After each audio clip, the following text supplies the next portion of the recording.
오후에 두 가지에 대해서 현안 브리핑을 좀 하도록 하겠습니다.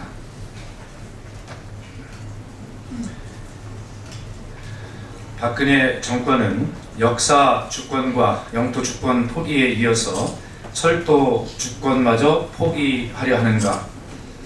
지난 4일 박근혜 대통령은 프랑스 기업인들과의 간담회에서 도시철도 시장 개방과 관련해서는 정부 조달 협정 비준을 준비하고 있으며, 그렇게 되면 도시철도의 진입 장벽도 개선될 수 있다고 본다라고 말씀하셨습니다. 일국의 대통령이 국민적 동의 없이 타국에서 주권 포기 의사를 밝히고 철도가 개인 사유물인 양 법에 의한 절차도 밟기 전에 약속을 먼저 해버린 것입니다. 그리고 난 지난 15일 대통령은 비밀리에 WTO 정부조달협정 개정안을 제거한 것으로 밝혀졌습니다. 이것은 국회 무시이고 헌법 위반이며 철도 주권의 포기입니다. 친일 교학사 교과서를 검정한 역사 주권의 포기, 방공식별구역의 이어도를 제외한 영토 주권 포기에 이은 철도 주권 포기 행위입니다. 대한민국 국민에게 과연 남아있는 주권이 있기는 있는 건지 통탄할 일입니다.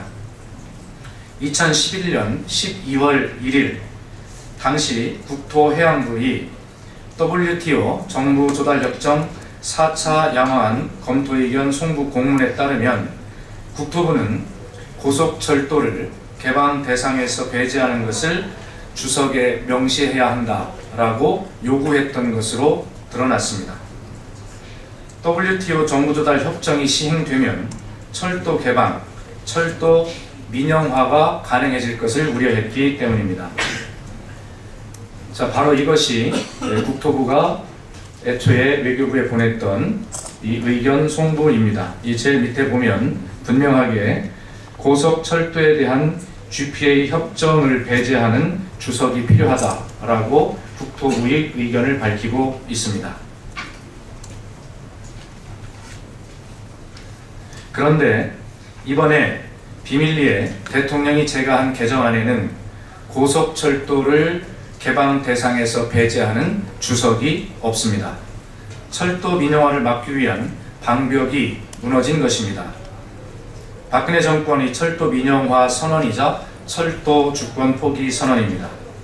또한 당시 국토부는 고속철도는 현행 유지를 원칙으로 하지만 EU 등이 적극적으로 개방을 요구하는 경우 차량 조달 분야는 개방이 가능하다는 입장을 밝혔다는 것도 확인이 되었습니다. 고속철도의 차량 분야 개방을 이미 상정해 놓았다는 뜻입니다. 대통령도 정부도 국민을 속인 것입니다. 아직도 국토부는 고속철도는 개방 대상에서 제외됐다고 변명하고 있지만 이번 협정 개정 의정서 부속서에는 코레일이 포함되어 있습니다. 거짓말을 일삼는 양치기 소년과 다를 바 없는 거짓말 정권입니다.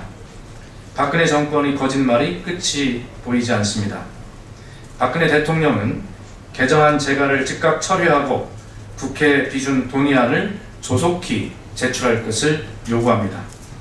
국민의 동의 없이 민영화하지 않겠다라고 하는 대선 공약을 이행하시기 바랍니다.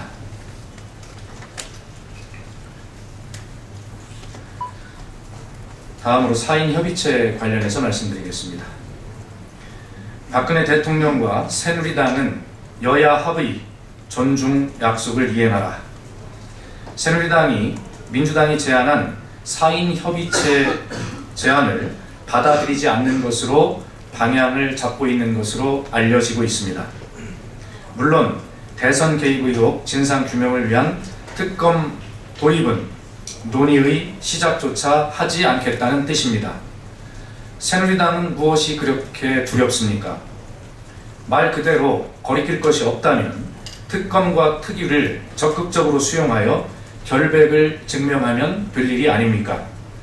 그렇게 해서 민주당의 주장이 틀렸다는 것을 증명하면 새누리당에도 득이 될 일인데 이렇게 과민 반응하는 이유는 도대체 무엇입니까?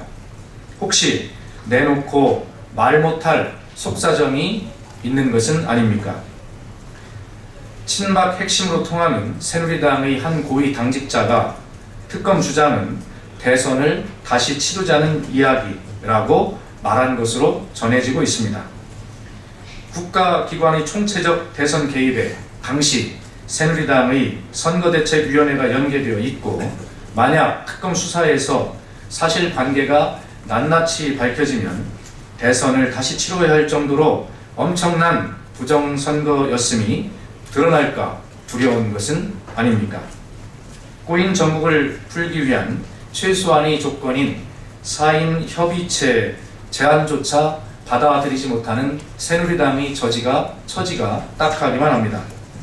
새누리당은 여야가 합의하면 존중하겠다라고 한 박근혜 대통령의 말씀을 믿고 당당하게 야당과의 협의에 나설 것을 다시 한번 촉구합니다. 박근혜 대통령도 시정연설에서 한 여야 합의 존중이 진심의 말씀이었다면 새누리당이 이를 실천하도록 즉각 조치하기를 요구합니다. 이상입니다.